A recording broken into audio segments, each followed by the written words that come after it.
AC, fridge, TV, washing মেশিনের offer অনেক পাবে, কিন্তু জীবনের অফার একবার। আপনাদেরকে কেমন লাগলো স্যার আমাদের কালিয়াচক?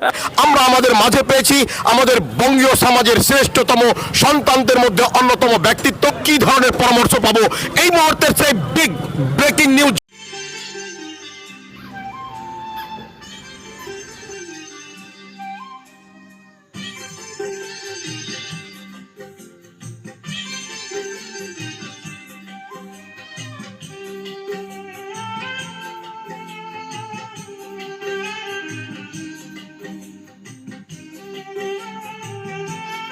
আজকের যে বিশেষ দিনটি আপনি পালন করছেন ছাত্রছাত্রীদের নিয়ে, আপনি কি বলবেন আজকের দিন সম্বন্ধে? যে সমস্ত উচ্চ মাধ্যমিক পরীক্ষার্থী তোমরা সবাই পরীক্ষা দেবে আর কি, পরীক্ষাটাকে পরীক্ষার মাধ্যমে তোমরা দাও, যাতে করে পরীক্ষার তাৎপর্য বজায় থাকে, এবং এটা যদি তারা বাস্তবায়ন করতে পারে তাহলে আজকের এই দিনের বিদায়টা হবে খুবই গুরুত্বপূর্ণ বিদায় পার্টি মিশন। অবশ্যই আজকের বিদায় অনুষ্ঠানে মোটিভেটেড স্পিকার মাননীয় আবেদিন স্যারকে আমরা দেখলাম। তিনাকে আজকের এই মঞ্চে উপস্থিত করে আপনার ছাত্রছাত্রীদের মধ্যে কি মেসেজ দিতে চাইলেন? উনি পারফেক্ট মিশনে এসেছিলেন এবং আমার পারফেক্ট মিশনের ছেলে মেয়েদের মূল্যবান মেসেজ তিনি দিলেন।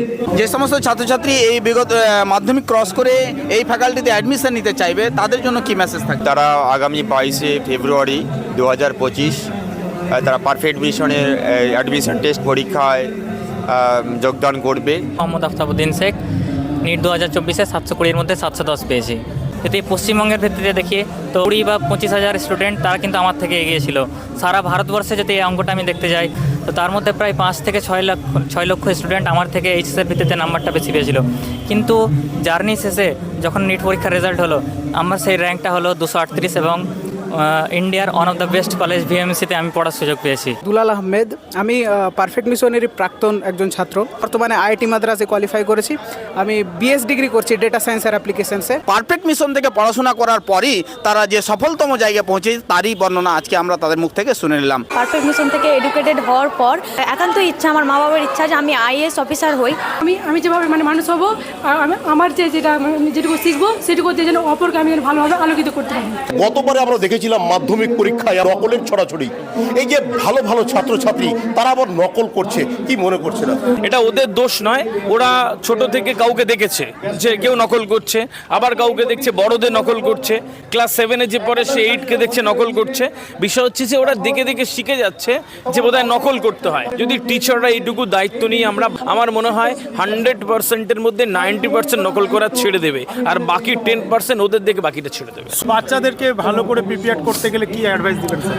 আমি প্রত্যেকটা বাবা মাকে, প্রত্যেকটা গার্ডিয়ানসকে, টিচারদেরকে আপনাদের এই টেলিভিশন চ্যানেলের মাধ্যমে বলতে চাই যে আপনার সন্তানের মধ্যে একটা স্বপ্ন তৈরি করে দিন, তার কানে একবার তুলে দিন, বাবা এই পৃথিবীর 200টা দেশ আর 800 কোটি মানুষের মধ্যে তোমার একটা গন্তব্য আছে, এত কিছুর মধ্যে অপরচুনিটিস রয়েছে এবং তোমার গন্তব্য এরকম এরকম হতে পারে। ও যখন বুঝতে পারবে যে মালদার কালিয়াচকের বাইরে একটা বিরাট পৃথিবী আছে যেখানে 200টা দেশ রয়েছে, 800 কোটি মানুষ রয়েছে, এত অপরচুনিটিস রয়েছে, ও আস্তে আস্তে আস্তে আস্তে ও ওই দিকে যেতে থাকে। গার্জেনরা যেরকম নেগেটিভ ছড়িয়ে দেয় বাচ্চাদেরকে, কি এর বড় হয়ে রিক্সা চালাবি এ চালাবি, এই ব্যাপারে স্যার? না, বাচ্চাদের বদদোয়া দেওয়া যাবে না। আমি বলেছি যদি দোয়া লাগে বাবা মায়ের তাহলে বদদোয়াও লাগে, সুতরাং বাচ্চাদেরকে বদদোয়া দেওয়া যাবে না। আমি গার্ডিয়ানসদের বলতে চাই কি কখনো বাচ্চাকে বলবে না তুই পারবি না, তোর দ্বারা হবে না, রিক্সা চালাস, গরু চড়াস, তোকে জন্ম দেওয়াই ভুল হয়েছে, এগুলো বলবেন আর ভাববেন সন্তান হনু হয়ে যাবে, জীবনও হবে না। এই মিশন আগামী দিন বাংলাকে পথ দেখাবে। Thank you.